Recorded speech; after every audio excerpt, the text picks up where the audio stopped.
Finally आज रवि लामिछानेको बन्दी प्रत्यक्षीकरणको जुन रिट थियो सर्वोच्च अदालतमा, त्यो रिटको आज फाइनली सुनवाई भइसकेको छ।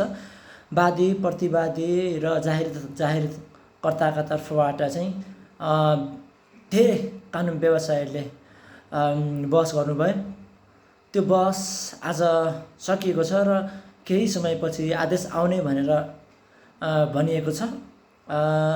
यो विषय एकदमै सर्वत्र चासोको रूपमा सबैले नेपालभरिबाटै अथवा देश तथा विदेशमा रहेका सम्पूर्ण नेपालीहरूको लागि एकदमै चासोको विषयवस्तु भएका कारणले गर्दा अनि यो विषयमा के भइरहेको छ, कस्तो भइरहेको छ भन्ने कुरा यहाँहरू सबैलाई थाहा छ।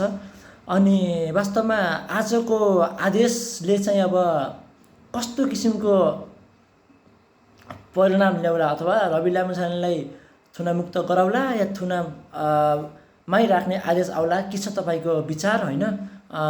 कृपया आफ्नो विचार कमेन्ट बक्समा कमेन्ट गर्नुहोस् र भिडियोलाई सक्दो सेयर गर्न नबिर्सनु होला है त।